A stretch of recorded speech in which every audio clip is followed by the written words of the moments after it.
Hello friends, स्वागत है आपका हमारे यूट्यूब चैनल पर।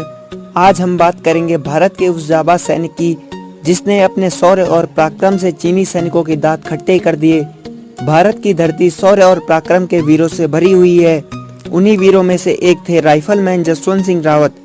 जसवंत सिंह रावत का जन्म 19 अगस्त 1941 में उत्तराखंड के पौड़ी गढ़वाल जिले में हुआ था। जसवंत सिंह रावत को अपने देश से बहुत प्रेम था। बचपन से ही उनका सपना था कि वे भारतीय सेना में जाए और वह मात्र 18 वर्ष की उम्र में राइफलमैन के तौर पर सेना में भर्ती हो गए थे।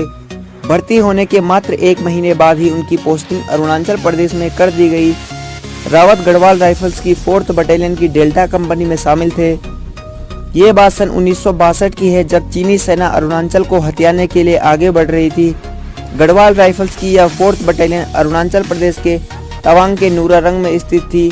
चीनी सेना तेजी से भारतीय सीमा की ओर बढ़ रही थी। चीनी सैनिक अधिक मात्रा में थे। यह देखकर भारत के हाई कमांड ने गढ़वाल राइफल्स की 4th बटालियन को वापस आने को कहा, लेकिन इन वीर सैनिकों ने वापस हटने से इनकार कर दिया और वही चीनी सैनिकों के साथ लोहा लेते हुए वीर गति को प्राप्त हो गए। लेकिन अभी भी जसवंत सिंह रावत अकेले खड़े थे भारत और चीन सीमा में। उन्होंने अभी भी हार नहीं मानी थी और अकेले चीनी सैनिकों के साथ लड़ते रहे। उनकी मदद वहां स्थानीय 2 लड़कियों ने की, जिनका नाम था सैला और नूरा। सैला और नूरा 2 बहनें थी। सैला और नूरा ने जसवंत सिंह रावत को हथियार पहुंचाए।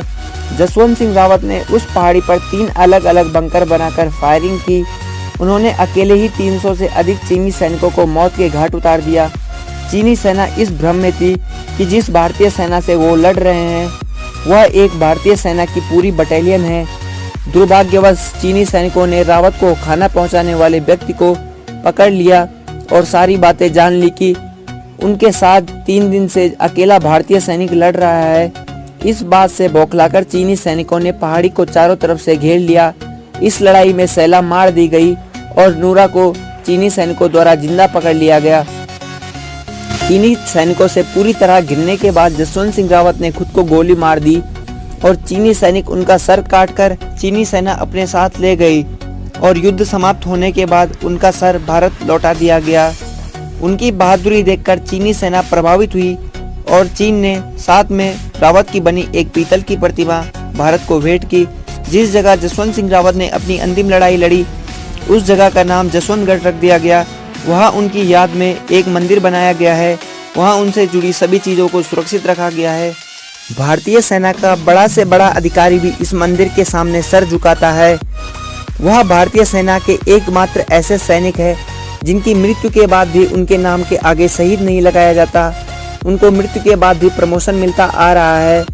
उनको मृत्यु के बाद महावीर चक्र मिला और वह राइफलमैन से मेजर जनरल बने। माना जाता है जसवंत सिंह रावत आज भी चीन और भारत की सीमा में देश की रक्षा कर रहे हैं। उनको आज भी जीवित सैनिक माना जाता है। रावत के कमरे में आज भी 5 सैनिक उनकी सेवा करते हैं। रात को जसवंत सिंह रावत के लिए बिस्तर लगाया जाता है। उनके बूट पॉलिश किए जाते हैं। उनकी वर्दी प्रेस की जाती है। सुबह 4:30 बजे उनको बेड टी दी जाती है। सुबह 9 बजे नाश्ता और शाम 7 बजे खाना परोसा जाता है। वह आज भी भारत चीन सीमा में सैनिकों का मार्गदर्शन करते हैं। अगर कोई सैनिक ड्यूटी पे सोता है तो रावत उसको जगा देते हैं। आज भी कई नौजवान युवा जसवंत सिंह रावत को अपना आदर्श मानते हैं। ये थी दोस्तों राइफलमैन जसवंत सिंह रावत की कहानी। उम्मीद है आपको यह कहानी बहुत पसंद आई होगी।